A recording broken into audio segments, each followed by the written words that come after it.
Muy bien. Por eso entonces nosotros decimos que los procesos que se dan para en el aparato digestivo, principalmente en el intestino, para que los nutrientes ingresen a nuestro organismo, lo dividimos en tres procesos. Por un lado, la digestión, vuelvo a repetir este concepto, la digestión se da en la luz del tubo. El segundo proceso es la absorción, que no es nada más ni nada menos que el pasaje de los nutrientes de la luz del tubo al interior del enterocito. Y el tercer proceso es el transporte. ¿Qué significa el transporte? El pasaje de estos nutrientes del interior del enterocito, ya sea a los capilares o a los vasos linfáticos. Muy bien. Ahora entonces vamos a tratar de entender cómo es la fisiopatología de los síndromes de mala absorción. Vamos a clasificar los síndromes de mala absorción de acuerdo a dónde esté la alteración. Si está en la luz del tubo digestivo, en la luz intestinal, decimos que las alteraciones son de la fase luminal.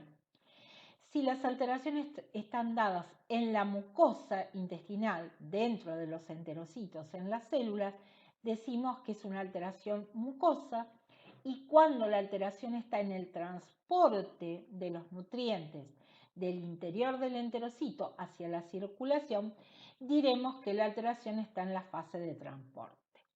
Muy bien, respecto a la fase luminal, vamos a ir analizándola de acuerdo a los nutrientes que nosotros ingerimos con la dieta. Entonces, supongamos que la alteración en la fase luminal se da por alteración en la hidrólisis de los hidratos de carbono. Es decir, el paciente tiene dificultades para absorber los hidratos de carbono.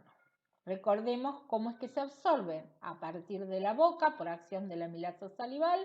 Comienza la ruptura de la molécula de hidratos de carbono, que en su mayor parte se va a producir la hidrólisis en el intestino por acción de la amilasa pancreática.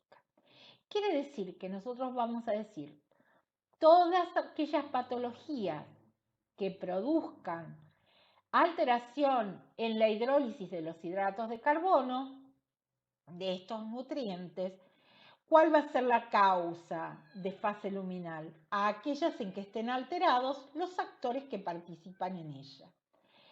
¿Cuáles son? Amilasa salival, amilasa pancreática y el tiempo de tránsito. ¿Cuál es la patología? La insuficiencia pancreática. ¿Por qué?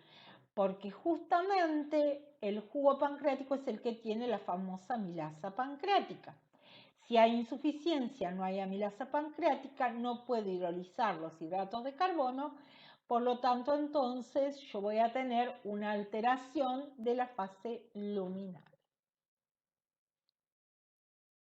Bueno, cuando nosotros hablamos de síndrome de malabsorción de causa en la fase luminal, es decir, en la luz del tubo, ¿qué sucede con las proteínas?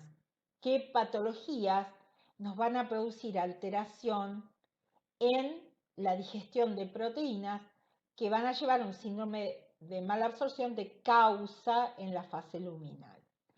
Bueno, para la hidrólisis de proteínas actúan las pepsinas, el pH, la evacuación gástrica y las proteasas. Es decir, acá están involucrados tanto el estómago como el intestino. Por lo tanto, todas las patologías que estén asociadas a alteraciones gástricas o intestinales, o digamos, intestinales no, de las secreciones que llegan al intestino, van a producir alteración de las proteínas. Entonces acá tenemos la atrofia gástrica. ¿Por qué? Porque en esos casos no se va a dar el pH necesario gástrico para que se dé la ruptura de las proteínas y tampoco se van a activar las pepsinas.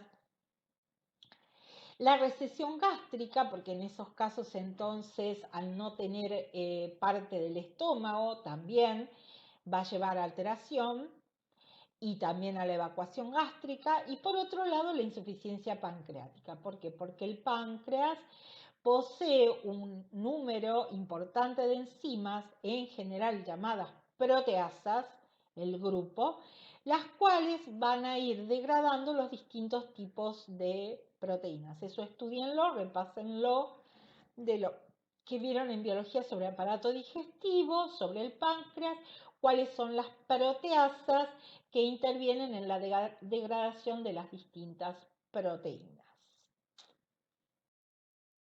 ¿Qué pasa con los lípidos? ¿Qué pasa con los lípidos? Bueno, hay una lipasa gástrica de poca acción, pero la nombramos. La más importante es la pancreática. La lipasa pancreática es la que va a degradar los lípidos. También es necesaria la bilis, también es necesario el pH a nivel intestinal.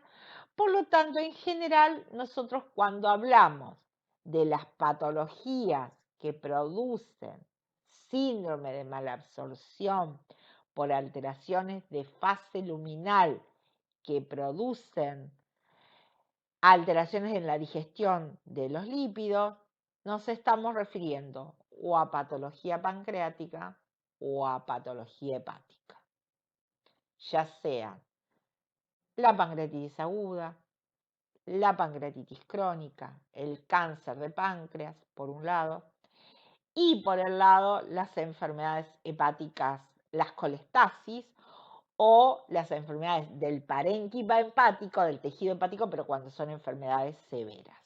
¿Mm? Bueno, acá tienen, y este me encantó, se los voy a ir explicando para entender un poco cómo es la absorción de los lípidos. Fíjense ustedes que en general acá hablamos de, y acá está un poco más en profundidad, ¿cuáles serían las probables causas por las cuales yo puedo tener alteración en la, o tener mala absorción de lípidos? Por un lado, porque esté dañado el estómago, arriba a la izquierda. Ven ustedes, habla de la clorhidria, habla de la recesión gástrica.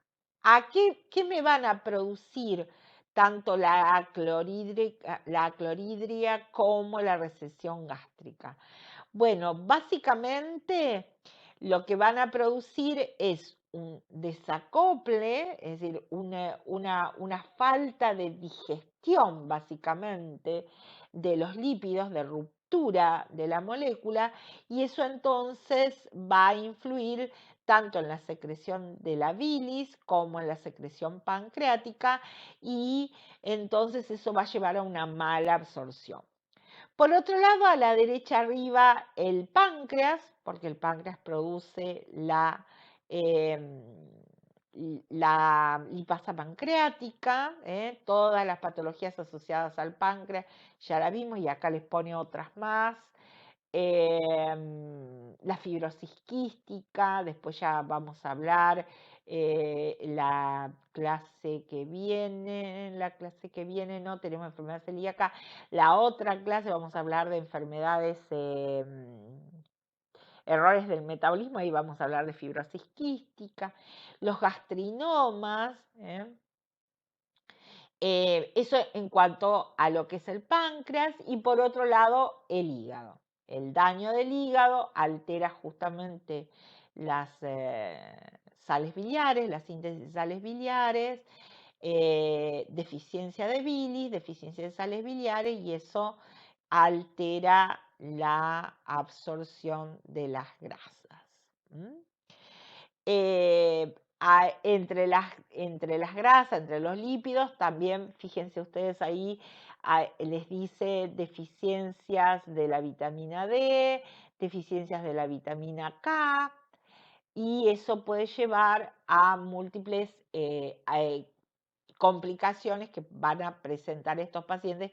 Ya las vamos a ver cuando veamos la clínica y las distintas complicaciones del síndrome de mala absorción.